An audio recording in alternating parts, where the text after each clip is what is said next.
Bueno, bienvenido, gracias por su presencia. Gracias a Javier y a Felipe por estar acá también presentes y contribuir a estas discusiones. Yo voy a hacer una breve introducción, muy breve, yo creo que la idea es escucharlos a ellos, sobre este tema entre la igualdad y el igualitarismo, que es una tensión que hoy día en el debate público siempre está presente en realidad. Y a veces se hace necesario hacer distinciones entre lo que entendemos por igualdad, a veces se hacen estos rechazos como maniqueos, ¿cierto?, entre la idea de libertad e igualdad, como si fueran totalmente incompatibles, en otros casos se consideran como esencialmente compatibles, en otros asuntos, por ejemplo, se da una prioridad más fuerte al tema de la igualdad en desmedro de la libertad. Y la idea es discutir un poco sobre eso en base a lo que Javier y Felipe vayan planteando.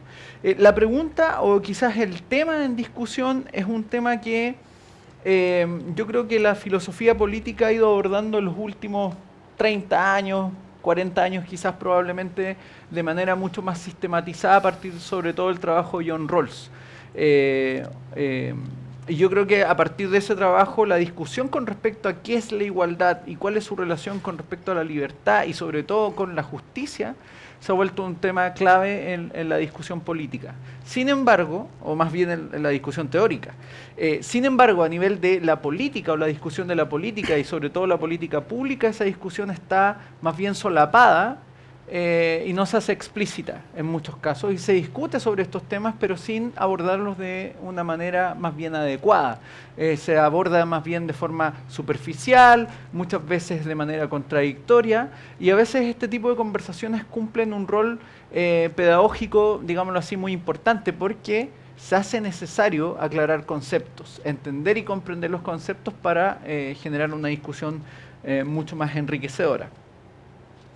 Explicando un poco eso, yo también voy a explicar el tema de los tiempos. En este caso, parte Javier, 15 minutos exponiendo su postura y su perspectiva con respecto al tema. Luego vienen 15 minutos para Felipe. La idea es que después conversemos 30 minutos. Eso ya es mucho más abierto.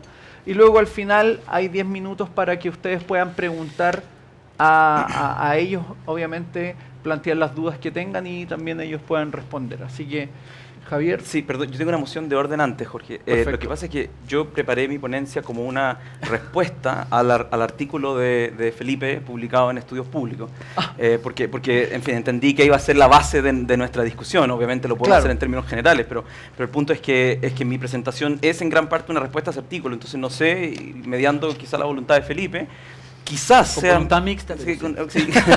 quizás sea mejor que Felipe exponga el argumento que aparece en este artículo. Vale. Y Perfecto. yo después planteo un contrapunto. Perfecto. Vale. Bueno, ¿se escucha o no? Vale. Bueno, bueno, como les anticipaba Javier, en ese artículo básicamente lo que yo hago es, digamos así, rescatar o tratar de defender una postura cercana más o menos a lo que hoy día se conoce como el libertario. Y para eso yo me inspiro fundamentalmente en dos autores, en Kant y en Robert Nozick, ¿no? Que no sé si ustedes han tenido la oportunidad de leerlo. Pero básicamente lo que yo hago ahí es digamos así, defender la plausibilidad, al menos parcial, de buena parte de la teoría de la justicia de Nozick. Para eso primero me hago cargo de ciertos argumentos típicamente igualitarios. En realidad, muchas de las objeciones a esos argumentos, por ejemplo, se encuentran también en Anarquía, Estado y Utopía. ¿Por qué yo hice eso, digamos así? ¿Por qué yo mismo adopté esa perspectiva? Yo adopté esa perspectiva porque básicamente a mí me parece que el punto de partida de la teoría de la justicia de Nozick es el correcto. Es decir, por ponerlo en términos jurídicos, básicamente los principios de justicia que Nozick defiende, los principios de la teoría del título válido o del justo título, también como se le ha traducido, contienen, digamos así, in nuce, en potencia, los principios generales del derecho privado. Y la teoría de Nozick es una teoría que ha sido tratada, digamos así, como con cierta displicencia, con cierta incluso frivolidad por parte de sus críticos, porque evidentemente la teoría de Nozick es una teoría, digamos así, si uno quiere, chocante en algunas de sus conclusiones. Evidentemente él defiende una postura radical, lo que pasa es que evidentemente lo hace de modo genial, él es un tipo genial, entonces, porque claro, posiciones extremas siempre hay muchas, pero presentar una posición extrema y saber defenderla, ser persuasivo, eso no lo hace cualquier persona, digamos. Y evidentemente el libro de Nozick también es un libro provocativo. Pero hay un punto más allá, digamos así, de esas cuestiones, en que a mí me parece que Nozick tiene razón, que es que lo que está haciendo Nozick en la teoría del título válido básicamente es recoger los principios de la justicia correctiva, de lo que Aristóteles llamaba la justicia correctiva. Una teoría de la justicia no puede ser falsa si es que lo que hace es recoger eso, en sus premisas al menos. Y a mí me parece que, en contraposición a eso, el punto de partida de los igualitaristas, de Rawls, y fundamentalmente del contractualismo rawlsiano, la aproximación misma, digamos así, como dice el mismo Nozick por lo demás, induce a ver el problema distributivo de una cierta manera, en virtud del cual, para decirlo resumidamente, entre otras cosas, ¿cierto?, digamos así, se desacopla lo que cada uno ha hecho de los títulos que tenemos sobre las cosas, ¿cierto? Bueno, y hay otra serie de asunciones que son igualmente implausibles, digamos, por ejemplo, la representación de las cosas, de la torta distributiva, digamos, así como que hay una torta distributiva que ahora nosotros tenemos que repartirnos de algún modo, buscar criterios para ver cuál es el mejor modo de repartición posible, sabiendo además que la torta puede agrandarse o achicarse según cómo la repartamos. Bueno, todo ese tipo, digamos así, la perspectiva a la que obliga de entrada el contractualismo aplicado a esta cuestión distributiva, digamos así, introduce,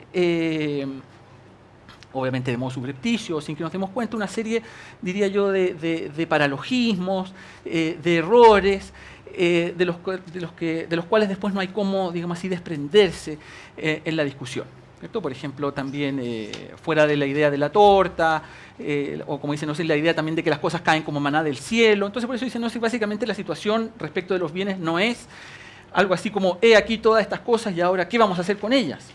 Nozick dice, obviamente las cosas vienen, digamos así, hay gente que tiene derechos sobre las cosas, bueno, y por lo tanto las cosas, la situación de las cosas y de los bienes en el mundo no es como la de unos niños que llegan a una mesa de cumpleaños y hay una torta y ahora el problema es cómo hay que repartirla. No es esa básicamente la situación. Y a mí, como les digo, las críticas de Nozick a Rawls me parecen muy fuertes. Me parece que los rawlsianos y en general los igualitaristas no se han hecho cargo, a mi juicio, cabalmente de esas críticas. Me parece, como les digo, que son muy fuertes. Y por lo tanto, a mí me parece, me sigue pareciendo en realidad que el punto correcto de partida de una teoría de la justicia, digamos así, puesto a escoger, es el punto de partida de la teoría de Nozick. Ahora, yo no hago en ese artículo, sin embargo, una defensa, digamos así, dogmática, ni mucho menos de Nozick, sino que básicamente lo que yo trato de hacer es sostener que si el principio de la teoría es que los acuerdos son justos cuando son voluntarios, en eso consiste la teoría del título válido, es decir, que los acuerdos son justos cuando son voluntarios y si una distribución se ha producido de modo voluntario, esa distribución es por lo tanto justa. Hay antes, cierto, evidentemente un capítulo acerca de la adquisición de la propiedad, pero bueno, podemos después, si ustedes quieren hablar de eso. Pero el punto es ese, ¿cierto? El criterio de justicia de los intercambios es la voluntariedad. Porque en último término, Nozick, igual que Rawls por lo demás, adhiere al principio, en último término, al principio volenti non fit injuria, al que consciente no se le hace daño. Ese es un principio, digamos así, que inspira por una parte el contractualismo de Rawls y por otra parte la teoría de la justicia de Nozick. Pero si ese es el principio, bueno, evidentemente hay que hacer una distinción entre, digamos así, la formulación de la teoría, puede decir la formulación abstracta de la teoría, y después las condiciones bajo las cuales se aplica. Y evidentemente no todas las personas que cierran tratos o acuerdos están en condiciones de, digamos así, consentir con lo que Aristóteles llama una voluntad perfecta. Bueno, aquí he hecho mano de Aristóteles, que él no tenía estos problemas que tenemos nosotros. Él simplemente distingue entre dos tipos de justicia y dice esas son las que hay, bueno, de justicias particulares, porque está la justicia general o legal, ¿cierto? Bueno, entonces básicamente lo que hago es tomar a Aristóteles y decir, bueno, como constata Aristóteles, voluntario se puede decir de muchas maneras, y existe un tertium quid, algo intermedio entre lo voluntario y lo voluntario, y de hecho probablemente nosotros en nuestra vida la mayor parte de las veces obremos de forma mixta, no con lo que Aristóteles llama voluntariedad perfecta. Entonces, considerando o hecha esa constatación acerca de la existencia de un tertium quid, de que entre la voluntad perfecta y lo involuntario existe un tertium quid, Aristóteles pone el ejemplo del capitán que tira la carga por el barco, ¿cierto? Pero bueno, se podrían dar muchos ejemplos más. Otros libertarios, por cierto, se pierden mucho con esta cuestión. Por ejemplo, aceptan el chantaje, por ejemplo, porque no ven este tipo de problemas. Bueno, entonces, dada, digamos así, las condiciones empíricas bajo las cuales nosotros actuamos, es cierto que nosotros muchas veces obramos con voluntad mixta. Entonces, a mí, por ejemplo, no me convence cuando Nozick dice, casi al final del libro, a propósito de la igualdad, que el trabajador que no tiene más remedio que consentir en un sueldo de subsistencia o morirse de hambre, cuando consiente en el sueldo de subsistencia, obra voluntariamente. Ese trabajador probablemente obró más bien con lo que Aristóteles llama voluntad mixta.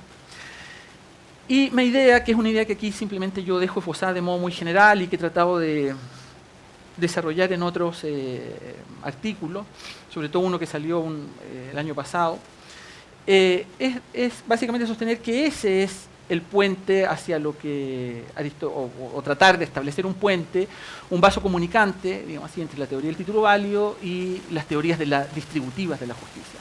Es decir, habida cuenta de que hay gente que obra con voluntad mixta, en realidad, y digamos así, acá estoy presuponiendo que para el liberalismo la libertad es un ideal regulativo, como diría Kant, ¿cierto? Es decir, a nosotros nos interesa que todos en la sociedad sean libres y no solamente unos pocos, ¿cierto? Lo que se sigue de ahí básicamente es que hay que establecer criterios de justicia distributiva, que esos criterios de justicia distributiva no son incompatibles con la misma teoría de Nozick, y que básicamente un desarrollo de la teoría de Nozick, teniendo en cuenta esas condiciones materiales de aplicación, llevaría por sí sola a esos principios. Y ahí básicamente lo que yo defiendo es que lo que importa es combatir la necesidad o la pobreza, si ustedes quieren, y no, digamos así, luchar por la igualdad como un ideal político. Y que si eso tiene que tomar alguna forma institucional, probablemente eso sería algo así como un Estado subsidiario. Esa es básicamente y de modo muy resumido las tesis que yo defiendo en ese paper y, bueno, y en otros que ya están publicados en otras partes. Pero bueno, eso es básicamente, obviamente esto es una suerte de esbozo muy general, hay cosas que quedan fuera, que yo aún tampoco he tratado y probablemente tampoco he pensado bien. Pero bueno, ese es en términos generales lo que yo defendí en ese paper y en otros que siguieron o los que traté de desarrollar básicamente la misma idea. Bueno, eso no sé. Gracias, Felipe. Javier. Sí, gracias, Jorge, Felipe. Entiendo que he sido invitado para generar algún tipo de contrapunto con lo que ha dicho Felipe sobre su artículo, pero antes un disclaimer que espero que no se cuente en el tiempo que tengo para comentar, y es que todo lo que diga a continuación no refleja necesariamente convicciones demasiado profundas respecto de las doctrinas igualitarias, otras de justicia distributiva, sino que reflejan más bien el conocimiento que pude adquirir cuando tuve la oportunidad de editar este libro sobre igualitarismo, que debe ser también una de las razones por las que fui invitado. Dicho eso, quisiera comentar algunas de las debilidades en fin, algunas de las debilidades que veo como puerta de entrada para que igualitaristas elaboren críticas al argumento de Felipe, con la finalidad, por supuesto, de mejorarlo, el argumento. Para eso, primero distingamos la premisa básica del argumento de Felipe y después dividamos el argumento de Felipe en tres partes, eso es lo que propongo. Entonces, la premisa básica del argumento de Felipe, y con la cual todos tenemos que estar de acuerdo para poder tener la discusión, es que que todos estamos de acuerdo en algo que llamamos la igualdad moral, ¿no? de todos los individuos, ¿sí? de todos los individuos de la especie humana. Felipe no la niega, Felipe concede que ningún liberal la niega y concede que ningún libertario la niega y que Nozick no la niega. Todos somos iguales en algún sentido, que es difícil de determinar, pero en algún sentido todos somos moralmente iguales porque somos todos miembros al menos de la especie humana. Quizás eso quiere decir que todos somos racionales, que todos podemos entender el imperativo, aplicar el imperativo categórico, lo que sea, pero todos somos moralmente iguales. Y después Felipe dice, también hay otra dimensión de la igualdad, que es lo que algunos han llamado la igualdad como reconocimiento, ¿sí? Entonces, ¿qué quiere decir? Que todos tenemos que tratarnos como iguales, o esperaríamos que la sociedad nos tratara como iguales y que los demás nos trataran como iguales, en tanto somos portadores de ciertas identidades, o cultivamos ciertas identidades grupales, religiones, razas, etcétera, ¿no? Y entonces eso es lo que Felipe llama la igualdad como reconocimiento. Y entonces Felipe luego dice, hay una tercera dimensión de igualdad, que es la igualdad puramente material o económica. ¿Okay? Entonces ahí hay una distinción entre tres tipos de igualdad. Y uno puede decir que si fueran círculos concéntricos, uno se va saliendo del círculo del medio hacia el círculo más exterior, periférico, donde por supuesto el marco de desacuerdo se va expandiendo. Entonces todos estamos de acuerdo, libertarios, liberales, socialistas, etcétera, en la igualdad moral. Quizás todos estamos también de acuerdo en que nadie debiera ser arbitrariamente discriminado por su raza, religión, sexo o cualquier otra característica arbitraria que lo hace portador de una identidad como miembro de algún grupo, el grupo de esta raza, el grupo de esta religión, etcétera. Pero si esa cuestión implica extender, ¿no? Porque uno puede hablar de extensiones. Si la igualdad moral se debe extender a la igualdad como posibilidad de ejercicio igualitario de esa identidad, eso no significa que esa segunda igualdad se tenga que extender a la tercera, que es la igualdad como, qué sé yo, igual disposición de recursos materiales para poder hacer todo lo demás. ¿Okay? Entonces Felipe dice, yo entiendo que puede ser que hayan conexiones entre la desigualdad de reconocimiento y la desigualdad económica o material o distributiva. O sea, él dice, es posible que hayan personas que por su género, ¿no? Estén en una posición desfavorecida económicamente frente a otros. Por ejemplo, las mujeres frente a los hombres. Reconozco que hay personas que por su raza puede que queden en una posición desfavorecida respecto de otro, ¿no? Etcétera, ¿no? Pero no es eso lo que me interesa. Entonces Felipe dice, me interesa, esto lo dice la página 221, solamente aquellas desigualdades que no sean consecuencia de un déficit de reconocimiento, ¿no? O sea, eso es lo único a lo que Felipe le preocupa, las desigualdades que no sean producto de un déficit de reconocimiento. O sea, hay que tratar de encontrar un caso, ¿no? Que uno pueda aislar todos los demás componentes que puedan conducir a una situación de desigualdad económica, de modo de encontrar un caso de, por así decirlo, desigualdad económica pura, que no tiene nada que ver con diferencias de género, con diferencias de sexo, orientación sexual, raza, ciudadanía, etcétera, etcétera, etcétera. ¿Okay? Eso es lo primero. Ahora dividamos el argumento de Felipe en tres partes, las tres partes que yo veo de su artículo, que yo creo que tienen estructuras y bases distintas. Por ejemplo, o sea, voy a las tres partes. La primera parte es una crítica, ¿no? que Felipe elabora a el igualitarismo que él entiende principalmente representado en la teoría de la justicia de Rawls de 1971. Entonces, Felipe dice, hay dos grandes problemas, y en parte lo expuso en su exposición preliminar, hay dos grandes problemas con el igualitarismo en su raíz rawlsiana de la teoría de la justicia. Primero, que entiende que todo debe ser tratado como una cuestión, o sea, que las capacidades de los individuos para ganar dinero y escalar posiciones en la pirámide socioeconómica tienen que atribuirse a factores accidentales, porque si no, de otra manera no hay forma de otra manera uno tendría que discriminar a las personas por tener, qué sé yo, talentos superiores, lo que implica que tienen habilidades que son mejores remuneradas en el mercado o mejor premiadas en el mercado, etc. Entonces eso le molesta a Felipe desde un punto de vista libertario. ¿Cuándo uno distingue, esa pregunta Felipe, un talento puramente natural que viene desde la cuna y por lo tanto que es arbitrario, que no debería ser especialmente premiado en el mercado, de el trabajo duro, el esfuerzo, que también puede ser atribuible a la posesión de algún talento natural y por lo tanto arbitrario, y entonces también debiera ser también debiera salir de la ecuación. Entonces Felipe dice, ¿cómo hacer uno realmente esa distinción? ¿Okay? Entre lo que sí merece ser premiado en el mercado y lo que no merece. Esa es una primera crítica, que es una crítica justa en los términos de la teoría de la justicia de Rawls. Rawls dice en la teoría de la justicia, y Felipe lo trata con justicia, valga la redundancia, que nadie merece ninguno de las posiciones socioeconómicas que tiene. El merecimiento es un concepto que hay que sacar de la ecuación. Y Rawls lo reemplaza por otro que no es muy claro, es un poco confuso también, que son las expectativas legítimas. Uno tiene expectativas legítimas de que algo pase cuando las instituciones se desempeñan bajo la justicia distributiva, pero uno no merece nada de lo que tiene, si tiene más dinero que otro, una posición laboral mejor que otra, etc. Segunda idea que él critica, y esto ya lo explicó, es la idea de la torta. Esta idea de que de que de alguna manera los bienes están ahí para ser repartidos, ¿no? Y entonces, claro, y esto está sugerido en la idea de que los igualitaristas redistribuyen. ¿Sí? Los igualitaristas redistribuyen. O sea, hay algo que nadie sabe de dónde sale, la torta apareció ahí, hay que cortarla en pedazos igualitarios y repartirla. Eso es lo que llamamos redistribución. Y la pregunta es, ¿de dónde rayo salió la torta? O la pregunta es si es relevante, si deberíamos meter dentro de la ecuación la pregunta de cómo es que hemos ido generando de partida esa torta. Ahí hay un primer flanco, yo creo que puede ser objeto de crítica. Esa es la primera parte del artículo de Felipe. La segunda parte del artículo de Felipe cambia de tono y se preocupa simplemente de la libertad y de las intromisiones a la libertad que cualquier política redistributiva pueda tener. Eso es inaceptable, dice Felipe, desde un punto de vista libertario. El problema que yo veo con la segunda parte de su artículo... Felipe, perdón, en la segunda parte de su artículo dice cosas como, en la página 226 dice, la sociedad, no se confundan, no es una empresa cooperativa.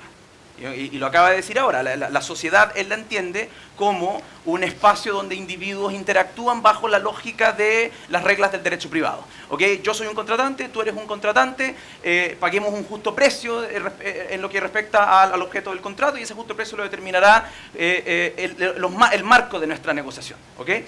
Y entonces, por ejemplo, Felipe dice, la familia no es un esquema de cooperación humano que uno pueda hacer analogable como lo hacen muchos a la sociedad. La sociedad no es como una gran familia. ¿Okay? Uno sale de la familia y se acabó. Y uno es un sujeto racional que tiene que establecer marcos de negociación como contratante con otros libremente. El problema es que aquí Felipe ya no está discutiendo con los igualitaristas, ya no está, por cierto, discutiendo con Rawls, sino que está discutiendo con el eslogan. ¿Sí? Está discutiendo con el eslogan del no al lucro. ¿Okay? Está discutiendo con el eslogan del no al lucro. Y eso, y ahí me parece que el artículo, en esa pretensión de bajada, pierde algo de fuerza, porque no al lucro precisamente es un eslogan utilizado por un movimiento social para poder alcanzar, para poder hacer extensivo un mensaje que es mucho más complejo cuando lo traemos a estos foros. En estos foros podemos discutir los fundamentos del eslogan no al lucro, pero cuando Felipe lo discute en su artículo, solamente discute con el eslogan. Y entonces dice cosas como la propuesta de establecer que la educación debe ser pública y gratuita, es una propuesta de estatizar la educación. ¿Okay? Y entonces esa propuesta es defendida por los que defienden el eslogan del no al lucro. Y todas las posiciones de Felipe en este punto del artículo se extremizan. La suya se extremiza y la posición con la que él se supone que está discutiendo también se vuelve mucho más extrema. Déjenme, si me da el tiempo, citarles una sección. Por ejemplo, la página 230 dice, no creo que los detractores del lucro estén contra la división del trabajo. Dice Felipe en la página 230. Supongo que no esperan procurarse todo ellos mismos y están dispuestos a que exista un sistema de intercambio basado únicamente en la generosidad, los no al lucro. ¿Ya? Y más abajo dice, si no, la única alternativa que queda es un sistema centralizado de asignación de bienes. Pero entonces dice, ¿cuál sería el incentivo para trabajar? Pero yo no entiendo por qué es esa la única alternativa. ¿Sí? Eso es porque él está discutiendo con un eslogan que parece extremo, pero porque no tiene ninguna sustancia. ¿No? Y entonces, las dos posiciones, y de hecho más abajo dice, no sé cuál es de estas dos posibilidades es la más inverosímil, si la mía o la de ellos, pero es que porque las dos posiciones son extremas. Entonces, llegamos al final, que es la última parte de su artículo, que ya no es tan extremo, porque es en la última parte de su artículo él ofrece su conclusión y su propuesta de justicia distributiva, que ya él acaba de enunciar. Y no es tan extrema. Su propuesta de justicia distributiva es libertarianismo gnosiquiano, con todo lo que eso implica que ustedes ya escucharon, más un principio de justicia distributiva llamado suficiencia, que suscriba un dogma, una doctrina que podríamos llamar suficientarianismo. Es decir, la idea de que en los arreglos distributivos de una sociedad no deben permitir que nadie quede, materialmente hablando, nadie debe quedar por debajo de una línea, debajo de un umbral. Felipe dice, no tengo por qué definir cuál es umbral, da lo mismo, por ahora, pero acepto que tiene que haber un umbral básico. ¿No? Acepto que tiene que haber un umbral básico bajo el cual nadie puede quedar. Sobre ese umbral, todos nos jugamos nuestras cartas de la mejor manera que podemos como contratantes libres, y nuestra libertad para contratar, nuestra autonomía para contratar, para participar como agentes de mercado es lo más importante sobre el umbral. Pero debajo del umbral, lo importante es que el Estado suba a las personas al umbral. ¿Okay? Entonces, es un libertarianismo constreñido por un umbral de suficiencia. Esa es la propuesta de justicia distributiva de Felipe. Ya me debe estar quedando poco tiempo, pero esa es, sí. Entonces, solamente alcancé a dar cuenta pero te de queda las tres. Todavía, te queda me tiempo. queda un poco ya. Entonces, algunos puntos de crítica que podrían abrirse, dado este esquema. Primero, y supongo que esto lo podemos discutir a continuación. Primero, primer punto de crítica posible. A la idea de que es absurdo pensar que hay una torta que cae del cielo y que debe ser redistribuido por los igualitaristas podrían responder lo siguiente. Podrían responder que el problema de Felipe es creer que el problema de Felipe es creer que hay algo así como propiedad privada antes del esquema de reglas e instituciones que hacen posible la propiedad privada. ¿Sí? Entonces, claro, si uno piensa que la propiedad privada existe antes de que uno pueda hacer algo con esa propiedad privada, en razón de las reglas y prácticas e instituciones que configuran el Estado, entonces uno puede entender que, qué sé yo, los impuestos a la renta o qué sé yo, son un robo, ¿sí? Pero uno también podría pensar que los impuestos, entendidos como mecanismos redistributivos, son cooriginarios con mi derecho a la propiedad privada y con la institución misma de la propiedad privada. Este es el argumento de Tom Nagel y Liam Murphy en el mito de la propiedad. Esa es una primera posibilidad. Entonces, la torta no cae del cielo, la torta la hacemos y la repartimos al mismo tiempo. ¿Okay? Entonces, esa es una de las primeras cuestiones. Y por supuesto, Felipe la puede responder con un dogma. Felipe puede simplemente decir, no creo eso, yo sigo creyendo que la propiedad privada es natural y es anterior al Estado, y entonces no acepto la idea de que sean cooriginarias. Esa es una posibilidad. Segunda, creo que esta es la última que me va a quedar. Sí. Segunda, preguntémonos lo siguiente, ¿qué tanto se diferencia realmente la propuesta de Felipe, esta última propuesta, la del libertarianismo constreñido por suficiencia?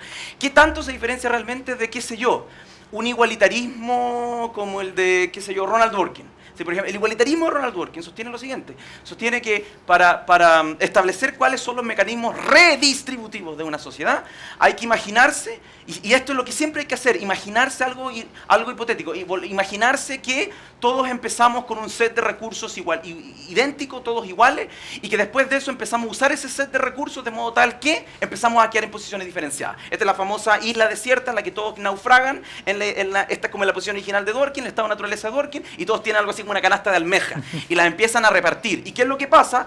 Lo evidente, hay algunos que tienen más ingenio en los negocios, entonces ganan más almejas cuando empiezan estos intercambios, estos trueques. Hay otros que dejan sus almejas botadas y se ponen a surfear, hay otros que se las comen el primer día y ya no tienen más almejas, que son el único commodity para poder hacer intercambios, qué sé yo, y entonces todos quedan en situaciones distintas.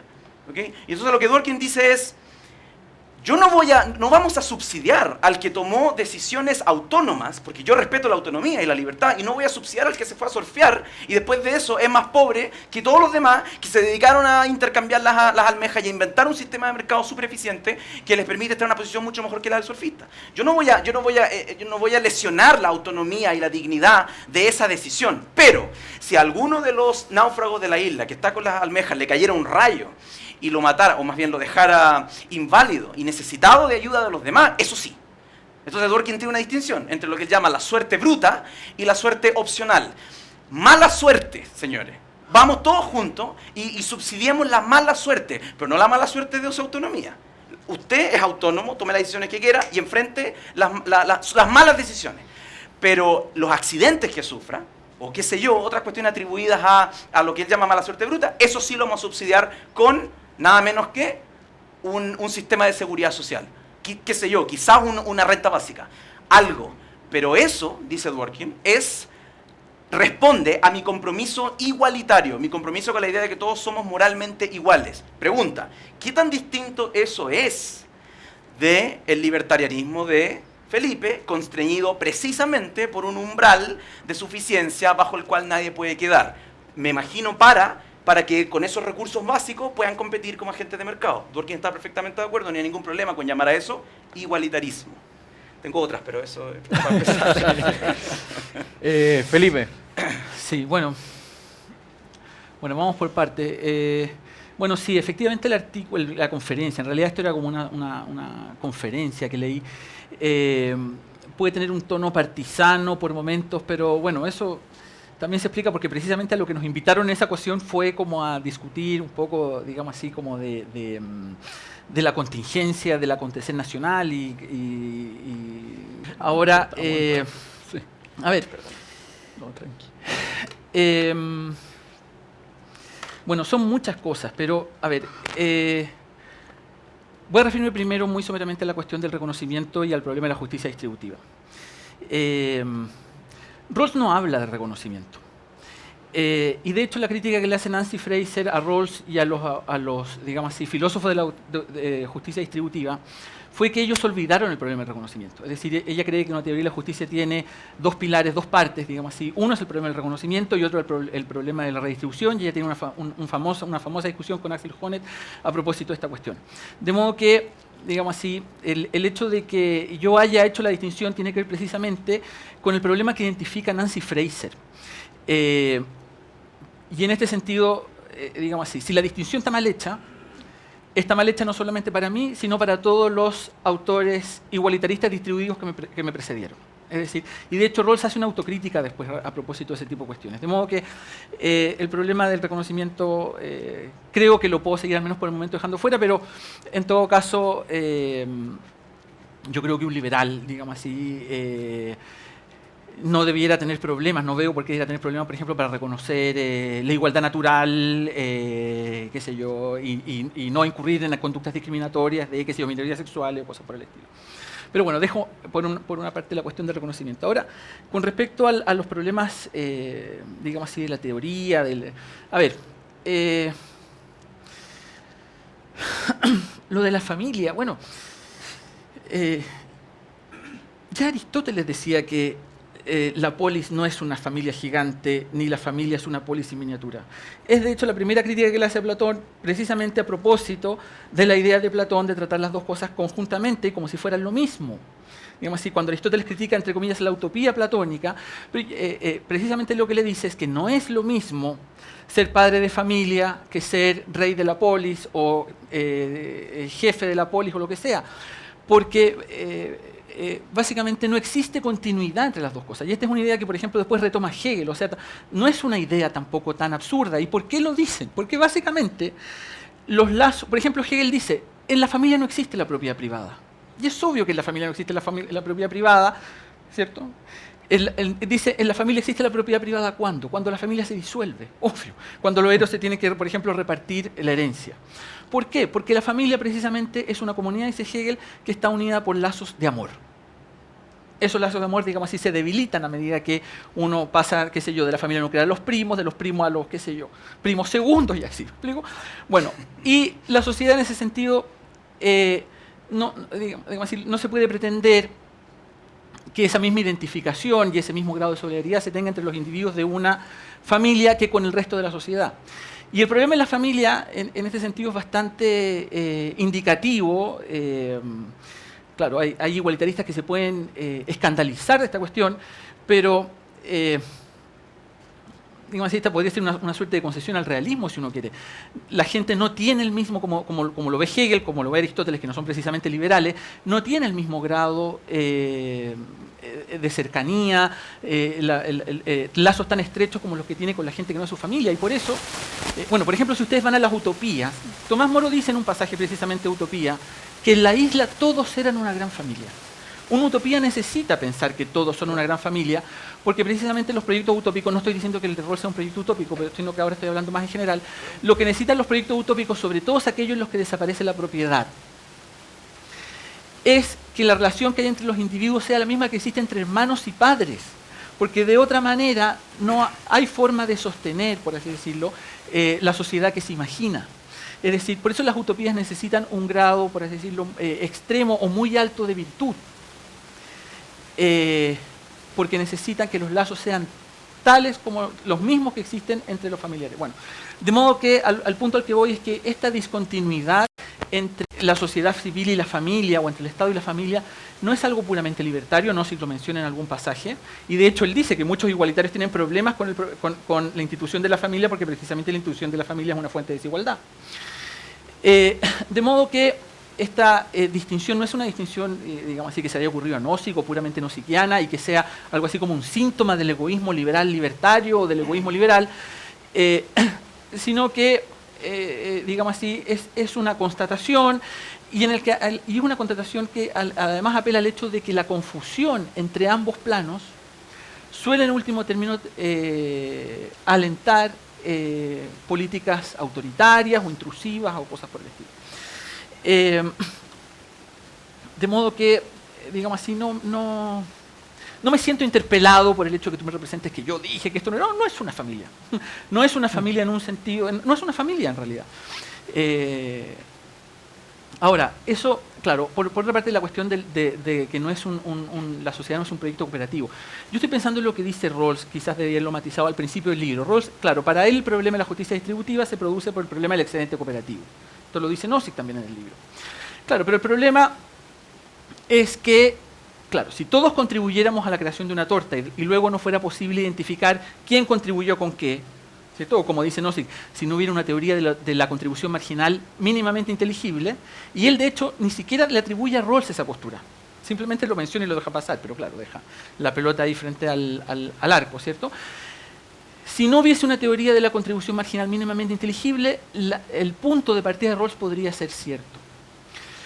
Pero el problema es que en un sistema de mercado básicamente es posible saber quién contribuyó con qué, ¿cierto?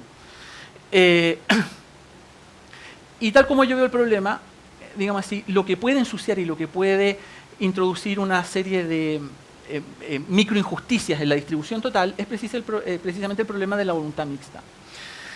Y ahora con respecto a los derechos naturales, digamos, la cuestión de la propiedad, el problema de esa línea de argumentación, el problema de la línea de argumentación del contractualismo en último término, ¿cierto? Esto también se podría hacer apelando al reconocimiento. Por ejemplo, Fichte es un autor que funda la propiedad en el reconocimiento, ¿cierto?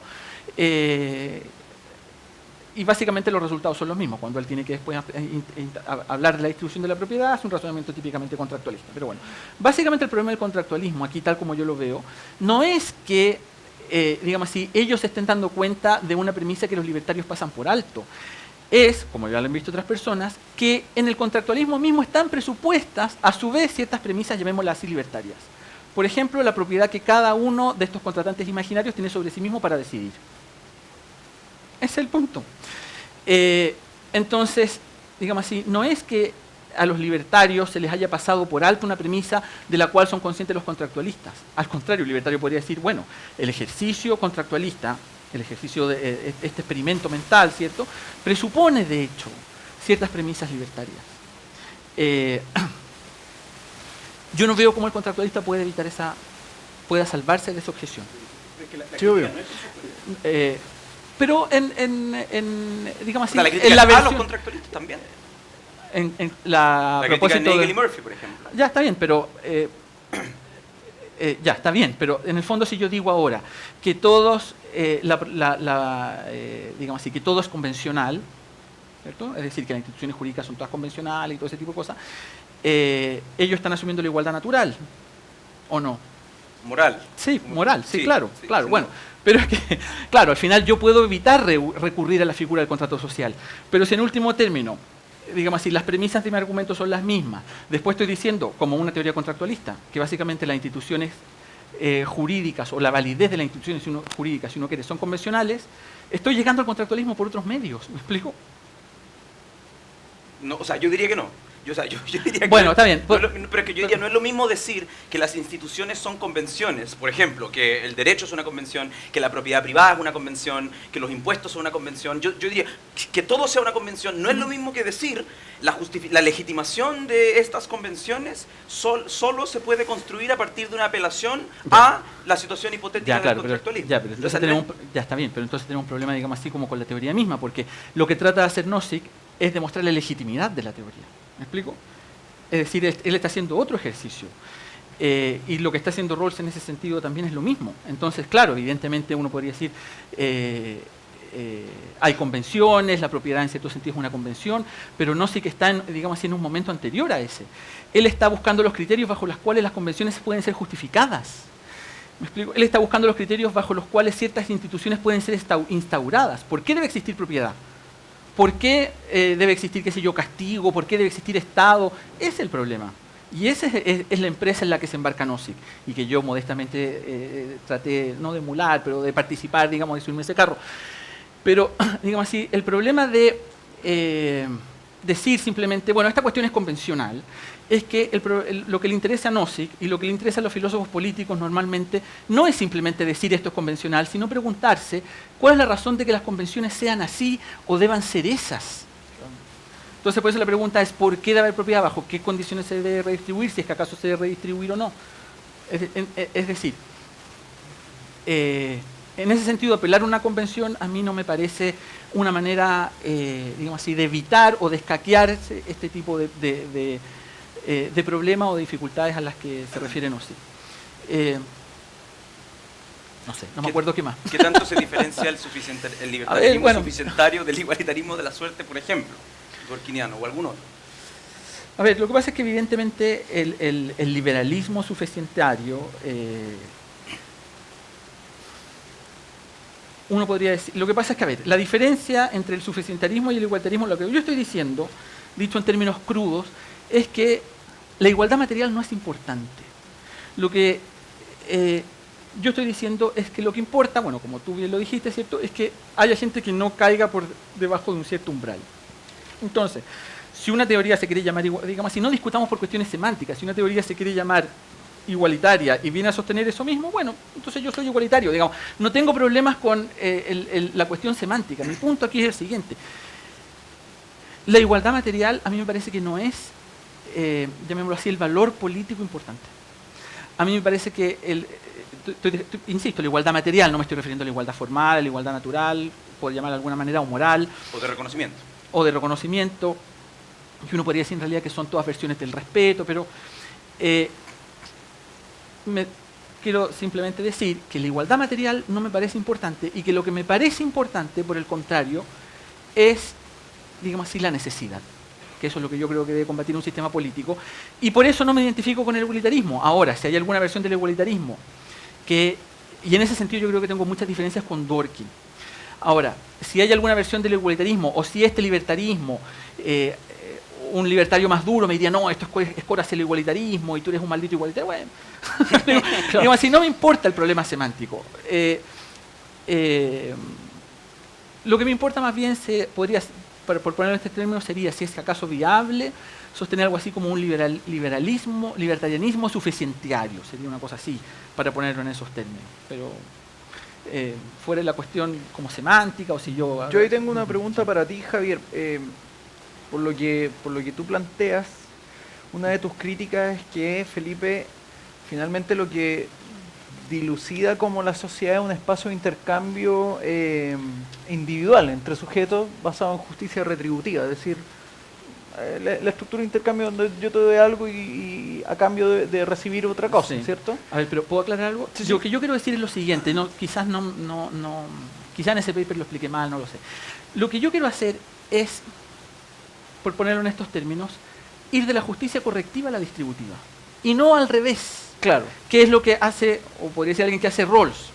Porque me parece que hay mucha diferencia entre hacer el camino en un sentido o en otro. digamos así, una aproximación, digamos así, deductivista, se enfrenta con ciertos problemas, el problema de la torta, el problema de la lotería natural, el problema, bueno, que a mí me parecen muy implausibles todas esas cuestiones. En cambio, si yo hago el camino inverso, no digo que yo no pague costos por hacer el camino inverso. Y claro, por eso no soy un igualitarista, probablemente al modo en que un igualitarista, qué sé yo, Dworkin u otro. Lo que yo creo que es más plausible hacer el camino inverso. Y por eso lo que yo trato de hacer es, partiendo de una teoría de la justicia correctiva, arribar a una... Ahora, bueno, puede que no tenga éxito, eso ya es otro problema, pero arribar a una teoría de la justicia distributiva. Y eso no significa que la sociedad, digamos así, se identifique o sea puramente un sistema de intercambios de mercado. Evidentemente que no, en la sociedad existen las familias, ¿me explico? Digamos así. Pero para efectos de la reconstrucción de este problema, claro, lo presenté de esa manera. Pero evidentemente, por ponerlo en términos lockeanos, en un estado de naturaleza, no solamente hay mercado. Claro. Hay iglesia, hay otro tipo de asociaciones civiles. Es que eso va a mi pregunta, porque desde ese punto de vista, Javier parece presumir que esta definición de la sociedad como un ámbito de intercambio basado en esta justicia correctiva, si queremos llamarlo así, no sería un ámbito cooperativo. Y mi pregunta es, y a la vez él alude que tú dices que no es un espacio cooperativo. Yo creo mi que pregunta para ambos es, ¿por qué considerarían, al parecer, que el ámbito de intercambios desde un punto de vista correctivo no sería cooperativo? No, yo sí creo que es cooperativo. Yo creo que el mercado sí es un sistema, una forma de cooperación, que precisamente descanse en los acuerdos voluntarios, o digamos, idealmente descanse en eso. Evidentemente, en la vida, digamos así, en la experiencia hay colusiones, hay gente que hace fraude, que estafa, pero bueno, pero esos son delitos, digamos. Por lo mismo, yo concibo el mercado como un espacio de cooperación social.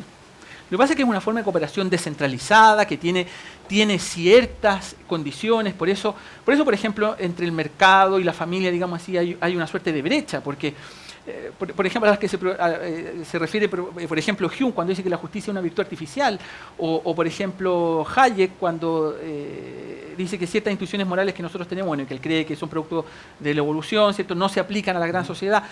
Eso es evidente porque hay ciertas reglas que se aplican en una esfera y no en la otra. Pero yo creo que es un espacio cooperativo, peculiar, que tiene ciertas reglas, y que por lo mismo, qué sé yo, no funciona según la lógica de la familia, y no se le puede pretender eso tampoco, porque cuando uno trata de hacer eso, al final lo que hace es destruir ese espacio de cooperación, bueno, con lo que se supone de afectación de las libertades individuales, más otra serie de problemas que vienen aparejados a eso, porque, por cierto, yo entonces no veo... no es un espacio de cooperación, o sea, un espacio de cooperación hasta que uno siente que su libertad, o sea decir, voy a ejercer mi libertad de expresión económica, etcétera, hasta que llegue tu libertad, o sea, voy a ejercer mi libertad que tiene como límite el ejercicio de tu libertad, y espero que no pisotee mi libertad, y espero que tampoco pisoteen la tuya, no, o sea, no yo, sino que el Estado o el Estado usando un aparato de coacción, espero que permita distribuir nuestro ejercicio de libertad. Eso no es cooperación. ¿No? ¿Qué cosa no es cooperación? Los intercambios de mercado no son cooperación. O sea, a ver, yo diría que sí, que yo diría que los espacios o sea, que la interacción de mercado casi por definición no es cooperativa, ¿ok? O sea, y yo no lo digo como una caricatura, o sea, cuando yo actúo como agente de mercado no me siento cooperando con el otro agente con el que actúo. Cuando celebro, qué sé yo, un contrato de compraventa, cuando celebro un contrato de compraventa, yo quiero pagar el menor precio posible y recibir la mejor cosa posible, y viceversa, el comprador y vendedor. O sea, cuando actúo como agente de mercado no me siento cooperando con aquel. Pero ¿a qué llamas cooperación entonces? Claro, bueno, es que ese es el punto. Claro, que estamos entendiendo por cooperación. Por ejemplo, Dworkin pensaba que cooperación era ayudar a los que sufrían de algún evento de mala suerte bruta, no necesariamente opcional, y de modo tal que todos los demás lo ayudaban a sacarlo de esa posición y lo devolvían, ¿no?, al umbral en el que los demás que están ejerciendo, qué sé yo, libertades, están. Entonces, eso es lo que él entendía por cooperación. Espérate, yo puedo entender que la sociedad Por ejemplo, entiendo cuando Rawls quiere decir la sociedad es un esquema cooperativo. Pero lo que yo entiendo que Rawls quiere decir con eso, y yo validaría esa interpretación, es que el todo de la sociedad es un sistema cooperativo. O sea, no solamente el mercado es muy importante, pero es el mercado, el sistema tributario, y las instituciones jurídicas y la Constitución y todo lo que hace posible el sistema. Eso es cooperativo. A ver, es que, ¿sí? Pero el mercado en sí mismo no es cooperativo. Es que mira, es que yo con eso puedo estar de acuerdo, por eso digo, no nos perdamos en cuestiones semánticas. Porque claro, cooperativo puede tener muchos sentidos, por lo visto, ¿cierto? Entonces, claro, pero si la pregunta es, ¿el mercado es cooperativo en algún sentido? Sí, yo veo que claramente que sí. Ahora, evidentemente, la cooperación que es posible entre las personas no se agota en los intercambios de mercado. Obviamente que no. Pero que el mercado permite alguna forma de cooperación, que evidentemente no es aquella en la que estás refiriéndote tú, a mí me parece muy claro. El hecho, digamos así, que no sea necesario que los agentes que obran en un mercado sean al mismo tiempo altruistas, no veo que sea un obstáculo para que, sin embargo, en los hechos o objetivamente sea una forma de cooperación. O sea, la clave está qué quiere decir en los hechos o objetivamente. Ahí está la clave. Digamos así, en el hecho de que el modo que obran independientemente de sus intenciones. O sea, el modo que obran independientemente, sí, porque no es necesario al momento en que yo celebre un contrato. Pero es que al final esto es filosofía del derecho. Esto es el mismo modo que cuando Kant dice, ¿cómo cumplo yo los deberes jurídicos? ¿Es necesario que yo adopte como máxima el cumplimiento de los deberes jurídicos? No, no lo es. Yo puedo cumplir mis deberes jurídicos simplemente, por ejemplo, pagando mis impuestos a disgusto. Y estoy cumpliendo mis deberes jurídicos. Acá en el mercado sucede algo parecido. Y esa es la gracia, que es un modelo de cooperación que tiene lugar aun cuando el propósito que persiguen los individuos no sean propósitos altruistas. Esto es Adam Smith, digamos, esto es la mano invisible, la cuestión del panadero. Digamos así, decir que eso es cooperativo, bueno, alguien quizás muy exigente, y que espere, dicho en términos kantianos, que todos tengamos ciertas máximas y que si no las tenemos eso no lo va a considerar cooperación, bueno, eso ya es otro problema. Pero a mí me parece que el mercado es cooperativo y que precisamente una de las ventajas que tiene, por decirlo de alguna manera, es que permite una cooperación que puede verificarse aun cuando las máximas de los agentes, dicho kantianamente, no sea digamos así, perseguir directamente el beneficio del otro. Y en ese sentido yo no veo... en ese sentido funciona como el derecho. Como si el mercado no fuera un orden espontáneo, como si el mercado fuera un orden formalizado y no espontáneo. Porque el mercado es un orden espontáneo precisamente porque uno no apela a él como si tuviera una racionalidad propia, como el derecho. Uno dice, yo voy a cumplir el derecho, obedezco el derecho con disgusto porque es el derecho y es lo que permite la coordinación del comportamiento. Es que yo separaría la génesis del mercado del derecho después de la máxima con la que los agentes pueden obrar en esas dos instancias. Simplemente estoy haciendo la siguiente observación. Como en el derecho, en el mercado basta que las personas cumplan ciertas reglas, no mentir, no robar, no estafar, no cometer, ¿me explico? No coludirse. Son las reglas de justicia. El mercado presupone las reglas de la justicia conmutativa, esa es toda la correctiva, esa es toda la cuestión. Si no, no habría mercado.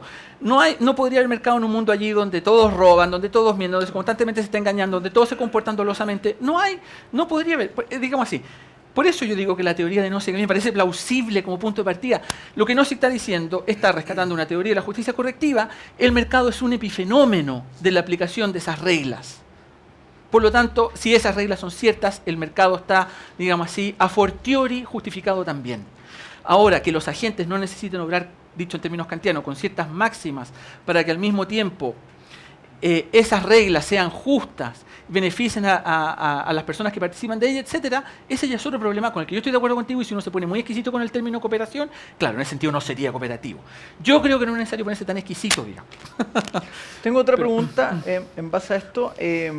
Tú, Javier, mencionaste el tema de el planteamiento de Dworkin con respecto a esta suerte bruta y esta suerte opcional. Y hago la pregunta a ambos, en el fondo, considerando un poco la tesis que plantea Felipe, que yo lo noté, porque me parece que la idea es interesante, que es como esta competencia retributiva que sería a nivel de intercambio, ¿cierto? Y esta distribución suficiente que tú planteaste, que sería una especie de red de ayuda mínima que uno podría pensar.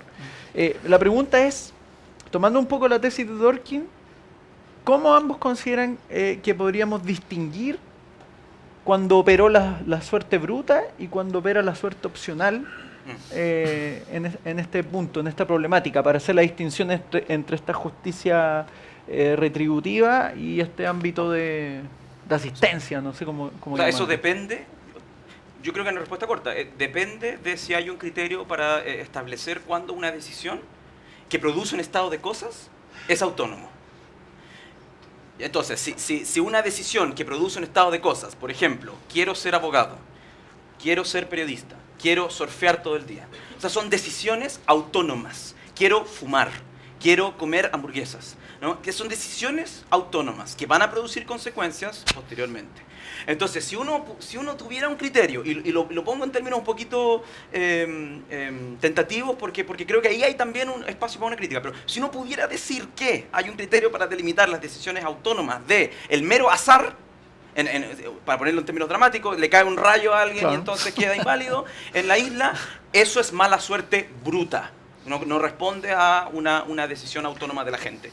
Ponerse a surfear todo el día, decisión que lo deja después empobrecido, ¿no? Y ojo, esto es lo que llevó a algunos igualitaristas, esta pretensión de que la redistribución hiciera posible el ejercicio de autonomía en cualquier caso, a llegar a las soluciones que Felipe llama absurdas, y que estoy de acuerdo, como la de Fanparis, por ejemplo, que precisamente hablando de surfistas dice, a los surfistas hay que financiarlos. Y tiene un artículo que se llama ¿Por qué los surfistas deben ser financiados? ¿No?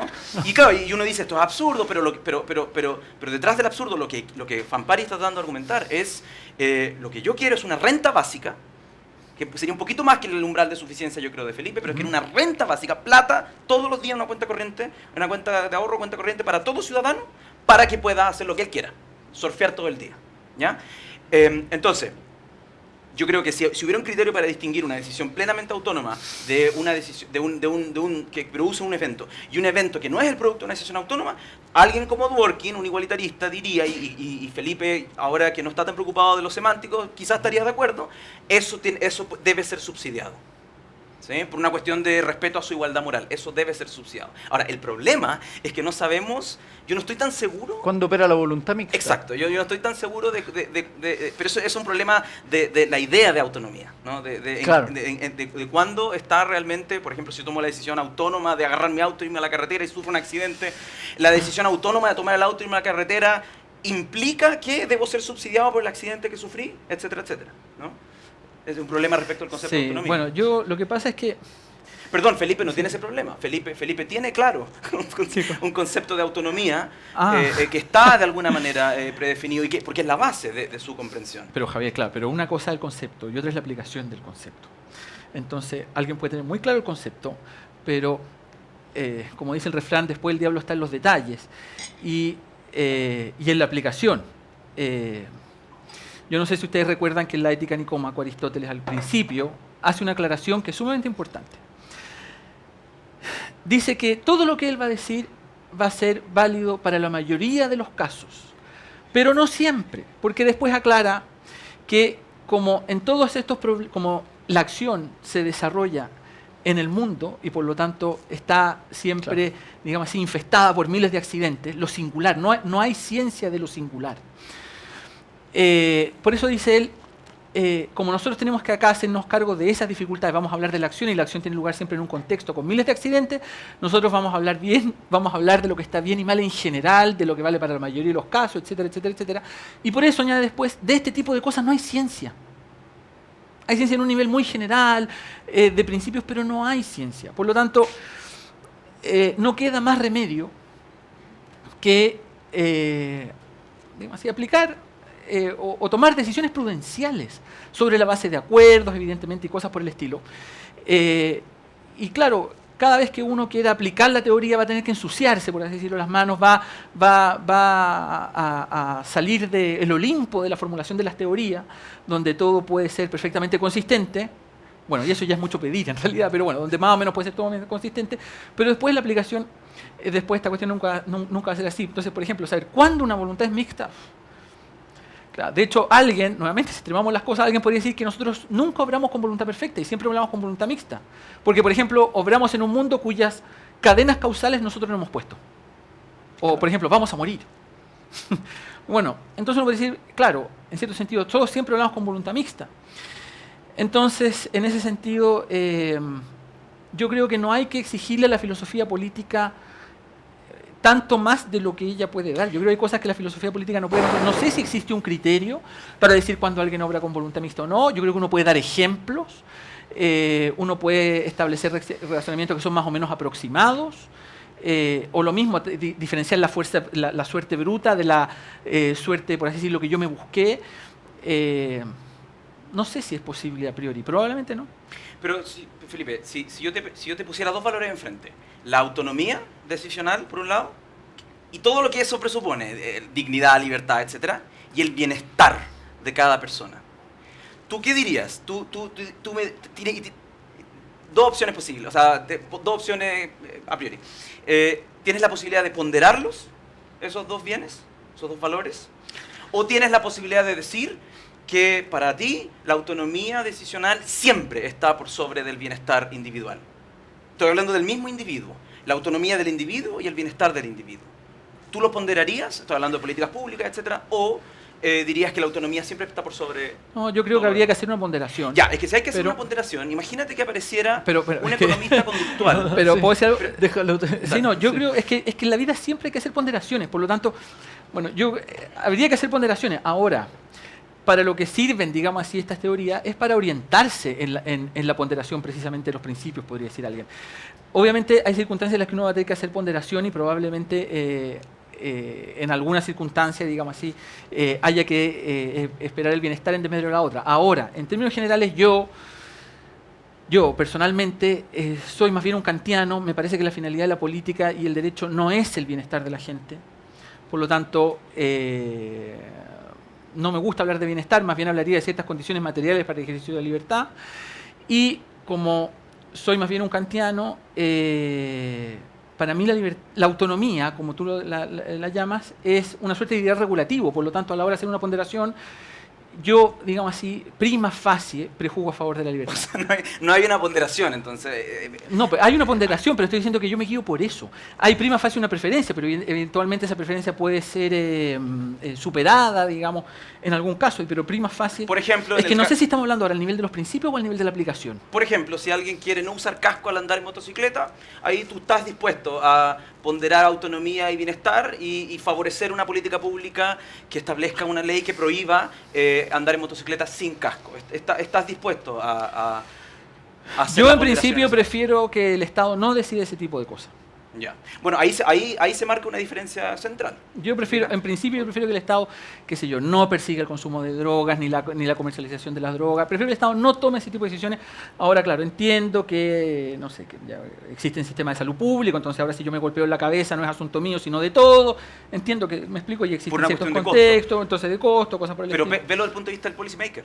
Sí, desde el punto de vista del policymaker, al policymaker no le sirve tener una sociedad de sujetos que supuestamente toman decisiones autónomas en un mundo en el que claro, en realidad ninguno de nosotros toma decisiones autónomas. O sea, si algo déjame explicarme, si algo de lo que la economía conductual sostiene es cierto, es decir, que nuestras decisiones están mediadas por una arquitectura decisional, ¿no? Y entonces si al policymaker le interesa que los individuos tomen decisiones que vayan en su bienestar, como decisiones, por ejemplo, de no fumar a los 20 años, o no comer hamburguesa, o no andar en motocicleta sin casco, entonces al policymaker le interesa establecer incentivos o legislación que empuje a los individuos a tomar ese tipo de decisiones porque va en su bienestar. Y lo que yo creo que ha desorientado la discusión es, por ejemplo, la idea de que cualquier intervención como esa debe ser rechazada, debe ser calificada de paternalista y rechazada en nombre de la autonomía. Por eso te pregunté si estarías dispuesto a ponderar las dos, sí, bueno, en nombre a veces de del bienestar. Bueno, como te dije, claro, es que como te dije yo,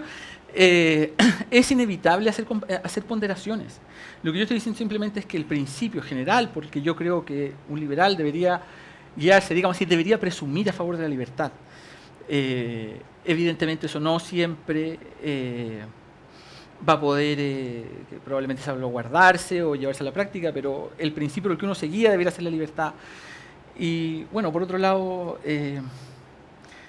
no sé, a mí a veces me llama la atención, por ejemplo, que los igualitarios echen mano de ese tipo de argumentos, por ejemplo, de la psicología conductual, y al mismo tiempo estén a favor de la democracia. O sea, los individuos no saben lo que hacen cuando van a comprar, pero sí cuando van a votar. Claro. O sea, ¿por qué esa asimetría en la aproximación? ¿Explico? Eso yo no, a mí me cuesta mucho entender esa cuestión. Pero bueno, sin ese ya otro problema. Voy a vulnerar su autonomía. Tenemos que pasar a las preguntas del público. Así que... sí, ahí paso para preguntas, Patrick, lo suficientemente precisas. Hola, yo soy anarcocapitalista y tengo una pregunta porque considero que la justificación del Estado subsidiario para paliar la voluntad imperfecta de la gente no toma en cuenta que para paliarlo, ¿no?, hay tres sujetos, ¿cierto? La víctima de esa voluntad imperfecta, el funcionario del Estado que toma las medidas para paliar esa voluntad imperfecta, ¿no es cierto?, del discapacitado, no sé quién, y el tercero que sería el contribuyente, ¿no es cierto? Pero que el contribuyente, ¿por qué habría que robarle, ¿no es cierto?, mediante impuestos a este contribuyente para hacer un fin loable como es mejorarle paliarle la voluntad imperfecta de eso? O sea, ¿por qué el fin justificaría los medios, ¿no es cierto? ¿Por qué el robo, ¿no?, mediante impuestos se podría justificar para ese fin loable, que yo como anarcocapitalista también estoy de acuerdo, ¿no?, de la salud, por ejemplo, la educación u otras cuestiones, ¿no?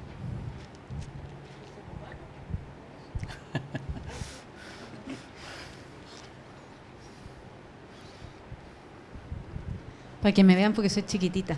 Oye, pregunta a los dos. Los talentos, dice Adam Smith, que se desarrollan a partir del esfuerzo. Me imagino que ninguno de ustedes que está sentado ahí nunca se sentó a leer un libro, como dice Rawls, porque son talentos naturales y por lo tanto los tenemos per se.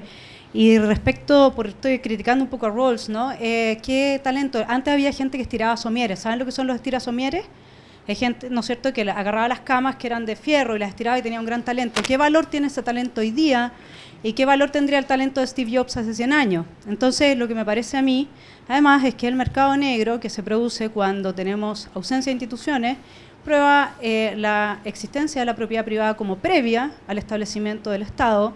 Y por último, también habría que ver en la torta que se genera para repartir, si es que esa torta se generó gracias a las condiciones existentes o a pesar de esas condiciones.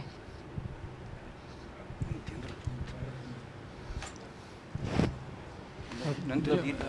Bueno, a ver, el anarcocapitalismo, bueno, el problema es que yo no estoy de acuerdo con nada del anarcocapitalismo prácticamente, esa es la verdad de las cosas. Entonces, para responder esta pregunta, tendría que referirme probablemente antes a muchas otras cosas. No estoy de acuerdo con la teoría de la propiedad de los autores anarcocapitalistas, por ejemplo, de Rothbard. Me parece que es una teoría que hace agua por todas partes, totalmente defectuosa, pero ahora no me puedo referir a eso. Lo mismo con la concepción que ellos tienen de la justicia o del ejercicio de la justicia. Me parece que... bueno, de hecho me parece que Rothbard ni siquiera lee bien a Nozick. Y en ese sentido me parece que... digamos así, la teoría es tan defectuosa ya en sus premisas que las conclusiones que se siguen de ella son, a mi juicio, escandalosamente falsas. ¿Te pensás que el impuesto a la renta es un robo? No. No, es que yo no soy anarcocapitalista. No sé por qué no Entonces, libertario. es que yo estoy diciendo que soy un libertario. Bueno, puedo ser igualitario, me da igual. Sí, me da lo mismo, me da lo mismo la etiqueta. Llámeme como quieran, digamos. Si quieren me llaman platónico, me da igual. Pero digamos así, no me parece que la justificación del mercado o la defensa del mercado, por así decirlo, que hace Nozick sea, digamos así, incompatible con estas otras cuestiones si uno considera las condiciones de aplicación de la teoría, a propósito de la voluntad mixta. Pero bueno, en fin, me tendría que referir probablemente a muchas cosas del anarcocapitalismo, de modo que ahora no puedo, pero como no estoy de acuerdo con las premisas, de hecho me parece una filosofía muy débil, particularmente defectuosa, digamos así, claro, si un pequeño error en las premisas supone un gran error en la conclusión, entonces, bueno... entonces, básicamente, no estoy de acuerdo ni con la descripción, en eso tampoco estoy de acuerdo con Nozick, no estoy de acuerdo con que sea un robo, bueno, en fin, entonces no estoy de acuerdo en nada, digamos, por eso nos llevaría a una discusión mucho más larga. Tengo algunas, por si me interesa, alguna referencia en algún artículo a propósito de este tipo de cuestiones que le puedo enviar. Y hay Edward Fesser tiene también un artículo acerca de este tipo de cuestiones que también es muy interesante. Él en algún momento fue libertario, ahora es tomista, pero en algún momento fue libertario y hace referencia y se explica este tipo de cuestiones. Pero a mí Rothbard, Hoppe me parece muy malo filósofo. Javier. De modo que, digamos así, ya la premisa, bueno, en fin. Sí, no, yo estoy de acuerdo contigo, pero la interpelación de cómo entonces te haces llamar un libertario puede que sea justa, ¿no? Porque claro, tú dijiste las etiquetas son irrelevantes, pero yo creo que las etiquetas tienen algo relevante en el sentido de que nos obligan a defender un paquete de intuiciones y de compromisos teóricos que es interesante poder defender. Por ejemplo, nadie hoy día duda de que hay una diferencia entre ser una feminista que entiende que para lograr la finalidad igualitaria del feminismo es necesario no colaborar con los hombres, y otro feminismo que entiende que sí es necesario colaborar. Entonces tenemos una distinción entre feminismo separatista y feminismo no separatista y feminismo liberal. Entonces uno puede decir, yo soy feminista pero liberal. Entonces yo soy feminista pero separatista. Entonces las etiquetas tienen algún sentido. Entonces tú dices ahora, yo soy un libertario y mi libertarianismo está constreñido por esta idea de la suficiencia, lo que significa que los impuestos son necesarios para financiar a los que padecen necesidad. A los que padecen de necesidad. Entonces voy a llamar a esto libertarianismo suficientarista, y a diferencia tuya, yo no veo un problema con esa etiqueta junta dos paquetes de intuiciones y teorías. Entonces a ti te parece que esa cuestión contraviene los postulados básicos del libertarianismo. Lo que quiere decir eso es que uno no puede ser libertario y al mismo tiempo creer en la suficiencia, en el umbral básico. Y esto ya es ganancia para mí. Claro, o sea, pero es que esta discusión académica, esto ya es progreso. No, pero es que por eso yo digo, si... yo creo que el problema sería acá si es que las dos, digamos así, etiquetas o conjunto de teorías son inconsistentes entre sí o no. Por eso digo, cuando uno piensa en las condiciones de aplicación y la contratación del estudio de la voluntad mixta, me parece que, digamos así, esa es la fisura por la que entra esta otra cuestión. Ahora yo, sinceramente, bueno, entonces... digamos así, suponiendo que no son inconsistentes, no habría problema en que hubiese un liberal libertario suficientariano, digamos así, o suficientario. Ahora, si la hay, bueno, es que entonces no soy libertario, sino, me explico, soy un liberal clásico o alguna otra cosa, digamos. En ese sentido, yo lo que defendería es que la reconstrucción que yo he hecho de Nozick y la consideración de las condiciones en las que teoría se aplica conduce a la conclusión a la que yo he llegado. Ese, digamos así, sería más bien el punto que me interesaría. ¿Puedo decir algo? Antes de la otra pregunta. Yo creo que la otra pregunta igual hay que responderla también. Es que ya se me O olvidó la plantear otra algo. Sí, a mí también se me... Era algo de la lotería natural. Claro, como el tema de los talentos, son, en el fondo, o sea, y claro, cómo cambian los talentos son, en el tiempo. Los talentos son premiados de distinta manera en razón de la época, de la disposición de tecnología, del progreso social, económico y político, etcétera, etcétera. El punto clave es si es que la titularidad de esos talentos, si uno puede reclamar merecimiento a la luz de la titularidad de esos talentos. Y tú dirías que sí, y yo no. O sea, merecimiento quiere decir acá un título. A que yo soy, si eso quiere decir que yo soy, digamos así, el dueño del fruto de mi talento, sí. Claro, y Ross diría que no. Para efecto, claro, dice que no. Ross Yo digo que no. sí, claro. No, sí. Claro. Claro, el ejercicio del talento. El ejercicio del talento, sí. Claro, que Claro, hay dotes naturales es que no no te van a entiendo servir bien en qué va una el época. punto. Porque, no entiendo bien qué va el punto, porque... Claro, por ejemplo, el hecho de que alguien cante y desarrolle sus talentos, eso supone tener una disciplina, una práctica, etcétera. Esa disciplina, esa práctica, etcétera, ¿al mismo tiempo se va a atribuir al talento o a la suerte o se va a atribuir, digamos así, a la libertad de la persona? Porque si yo atribuyo eso también al talento, a la suerte, al final yo atribuyo todo al talento, o sea, todo al azar o a la suerte, ¿me explico? Sí. De modo que al final ya no queda nada, entonces al final la persona como que se disuelve. ¿Qué es lo que lo ocurre una... con la teoría de la justicia de Rawls? Porque Rawls lo que quiere decir es, si hubiera un cantante de ópera en un barrio pobre, probablemente no podría tener la opción de desarrollar ese talento, por más que lo tuviera. Entonces los que desarrollan los talentos para la música que tienen son probablemente los que nacen en una familia acomodada que le permite a esa persona no tener que asumir el costo de oportunidad de perseguir algún algún otro tipo de carrera convencional. Entonces lo que Rawls diría es, lo que no quiero es que la persona que nace en una familia acomodada y que por eso puede desarrollar ese talento diga, bueno, yo merezco llegar aquí porque he desarrollado mi talento. Ahora, eso, Rawls quiere extirparle esa posibilidad. Ahora yo creo que ahí en Rawls hay un error ahí en la concepción, porque obviamente el talento, por ejemplo, de, no sé, una Edith Piaf, que está en un contexto en que probablemente logra desarrollar su talento, también va a estar mediado por la valoración de otros actores. Es como la reclamación que hacía, no sé si era Sol y Lluvia o Yapu, cuando estaba Bad Bunny en el Festival de Viña o otro grupo, y ellos reclamaban que ellos habían trabajado su talento, que ellos cantaban bien, que eran compositores y no podían entender que estuviera Bad Bunny siendo aplaudido por el público. Pero el problema es que, más allá de que Bad Bunny probablemente no tiene mucho talento, sí era valorado en la ejecución de su música por tercero. Entonces, al final, al parecer, en el planteamiento de Rawls, está obviando y creo que Nozick ahí lo considera mucho mejor cuando explica el ejemplo de Chamberlain, que es que al final la valoración de otros es la que finalmente valida el talento y no la autovalidación. Porque en el fondo yo puedo decir, mira, yo soy súper talentoso. Es como cuando y por los lo tanto alumnos tengo quieren que ser que uno le ponga nota por el esfuerzo. Claro, ¿cómo medimos eso? Yo creo que ahí claro, que esa es la externalidad negativa de esa tesis rawlsiana, que lo que pretende es justificar el principio de la diferencia, o sea, de que la desigualdad solo debe ser permitida cuando permita igualdad de oportunidades y acceso a cargos a posiciones económicas, etcétera, etcétera. Entonces, solo estamos viendo la externalidad negativa de eso, pero en la teoría esa cuestión obviamente tiene una externalidad positiva. Ahora, o sea, tiene una función. Ahora, un igualitarista diría, no me importa que Will Chamberlain gane dinero con el básquetbol o Edith Piaf o qué sé yo, en la medida en que la brecha entre todos los que hacen eso y los que están solamente sobre el umbral de la suficiencia de Felipe sea demasiado grande. Claro. ¿Sí? Mientras eso no ocurra. Claro, en el fondo es como mientras los que están mejor mejoren a los que están peor, es aceptable. Ya. Vamos con la última pregunta porque estamos con Buenas noches, con el quería hacer una tiempo. consulta. ¿Cómo se podría justificar moralmente ese umbral que conversaban?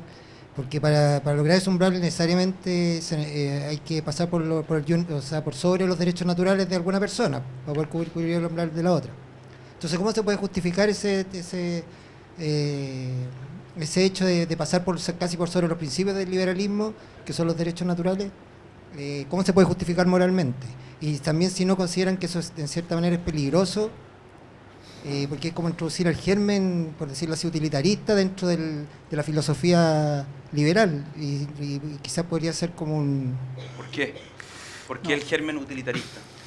Porque después, ¿quién determina cuál es el umbral? Y si yo te digo que el umbral está un poco más arriba, ¿y en qué caso se debería hacer? ¿Y quiénes son los beneficiados? Y entonces ahí empezamos a agrandar la ola. Claro, las cargas y merecimiento, cómo se distribuyen. Eso es utilitarista. Bueno, no me parece peligroso, si no, no lo habría propuesto. Pero, a ver, básicamente, el liberalismo no es el anarcocapitalismo. El liberalismo es una tradición filosófica mucho más larga, de mucho más fuste y enjundia.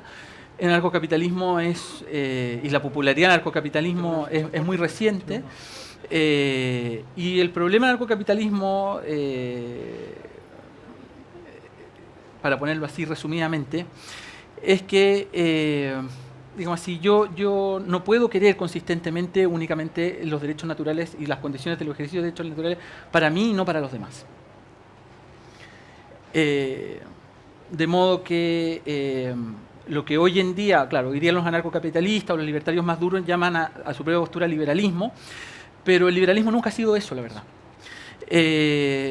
Y nada, bueno, en ese sentido no veo que haya, digamos así, una contradicción entre el hecho de afirmar, para decirlo en términos anarcocapitalistas y nociquianos, que existen derechos naturales y al mismo tiempo decir que todos deben poder disfrutar de esos derechos naturales o todos deben poder ejercer esos derechos naturales.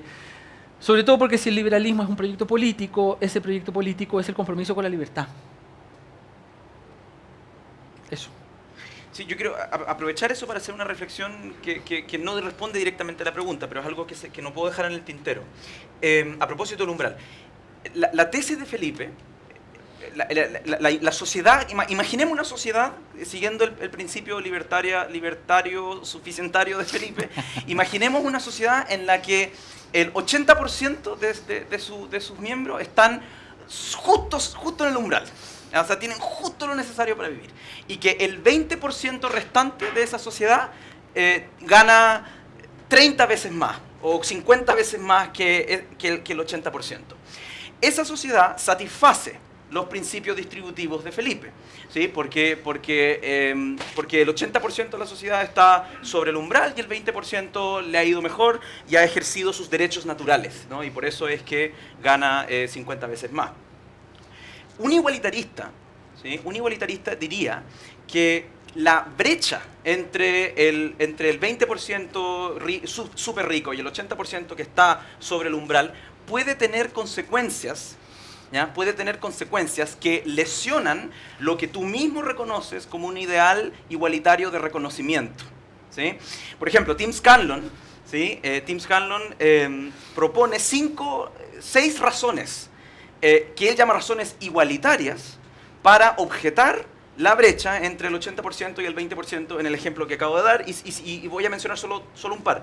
Dice, si la brecha entre el 80 y el 20% tuviera como consecuencia que los del 80% se sintieran humillados en su autorrespeto, no sé, lesionados en su autorrespeto, o humillados por no poder satisfacer los estándares de vida, o de vestir, o de comportamiento, o de actividades del 20%, eso, dice Scanlon, es una razón ni suficientaria, ni libertaria, ni liberal, es exclusivamente igualitaria. ¿Okay? Es exclusivamente igualitaria. Si es que el 20% de esta sociedad imaginaria, dado que puede aprovecharse de la brecha respecto del 80%, puede controlar los medios de controlar, por ejemplo, o ejercer algún tipo de control sobre el poder político o sobre el mercado, esas también, dice Scanlon, son razones que no son liberales, no son libertarias, etcétera, son exclusivamente igualitarias, ¿no? Para objetar la brecha. Y ojo, lo que tú vas a responder es, bueno, pero es que para eso se necesitan otro tipo de reglas que impidan que los poderosos puedan controlar eso. No, es que no voy a responder medios de económico o el poder político. Lo que un igualitarista... repito, lo que dije al principio, ¿no? Estas no son mis convicciones profundas, pero este es el argumento contra el que hay que enfrentarse. Sí, pero y ojo, lo digo porque la puerta está abierta, porque liberales o libertarios como tú sostienen que la igualdad de reconocimiento es el punto básico. Entonces, ¿qué ocurre si la desigualdad económica se te da vuelta y se convierte en desigualdad de reconocimiento? Pero es que vamos por partes. Precisamente lo que se dice la teoría, en virtud de la estipulación, aquí para los anarcocapitalistas, en virtud de la estipulación de Locke, aplicada a las transferencias, ese tipo de... Claro, que los anarcocapitalistas no reconocen esa estipulación, en virtud de esa estipulación, ese tipo de prácticas quedan proscritas. Y por eso precisamente una teoría libertaria mínimamente definida y no como las del anarcocapitalista están en contra de la colusión y todo ese tipo de cosas. Entonces, me explico. Después, por otro lado, claro, que llegan a tener mucho poder, pero no, claro, en los mismos términos del libertarianismo, eso ya sería que empezaran a hacer uso de la coacción. Claro. Explico cosas también que la teoría no... Entonces, respecto de ese asunto, no es necesario irse tan lejos, o sea, no es necesario salir del libertarianismo para responderla. Entonces... y lo mismo respecto de la posibilidad de humillación. Pero es que, digamos así, que una persona se siente humillada, claro, no es un título de adquisición. Pues. Depende de él, simplemente. Si ha habido una agresión, si ha habido una injusticia histórica, ahí, claro, ahí sí, pues, pero un mero sentimiento de humillación no da título, no es título de adquisición. Eso lo provocó el igualitarismo de la suerte, que Felipe, digamos, justamente critica, porque el igualitarismo de la suerte dijo los seres humanos son entidades que aritméticamente deben igualarse.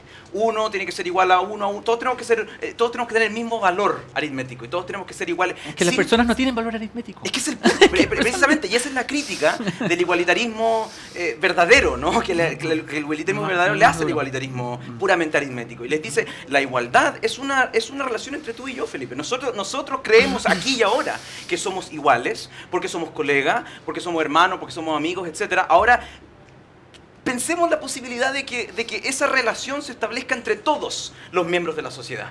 Porque la igualdad no es una cuestión que el policymaker ve desde afuera, ¿no? La policymaker ve desde afuera y les atribuye valores aritméticos. No, la igualdad es una cuestión que se vive entre los individuos que la reclaman, que la sostienen, que la creen. Pero ahora estamos hablando de reconocimiento. Ahora estamos hablando de reconocimiento o de distribución. Es que hay un punto en que las dos cuestiones se mezclan. Hay un punto en el que una desigualdad de distribución se transforma en una desigualdad de reconocimiento. Ese es al menos el argumento de todos los igualitaristas.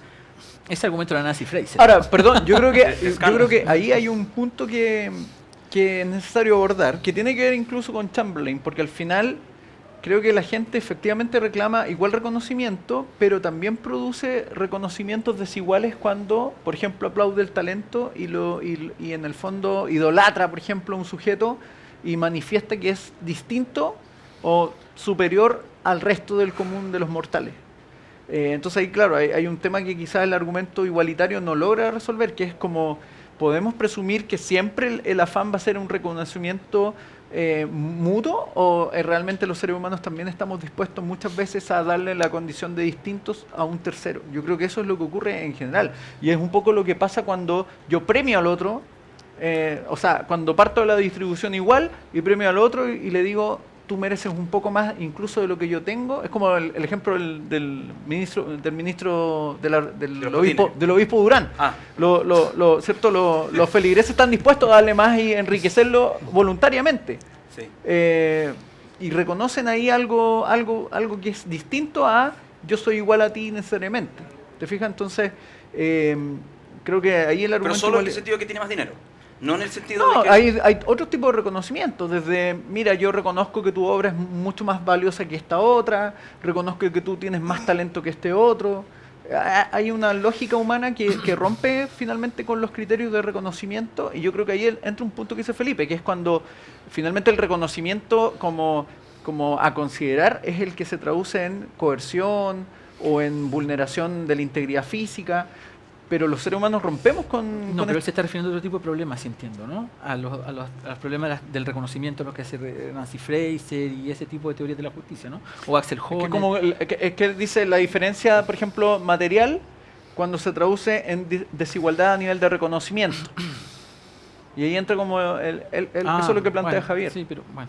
O sea, la ley 20.609, que es conocida entre nosotros como la ley Zamudio, la ley antidiscriminación, el artículo 2, donde define todas los patrones que activan un claim de discriminación arbitraria, dice situación socioeconómica.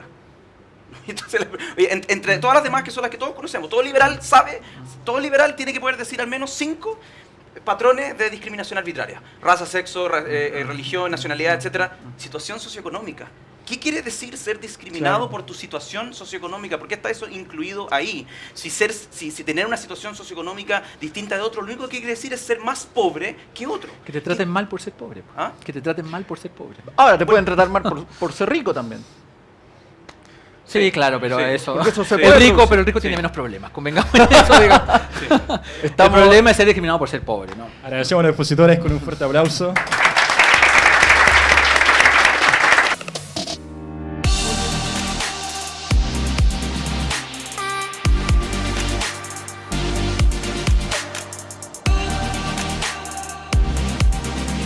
You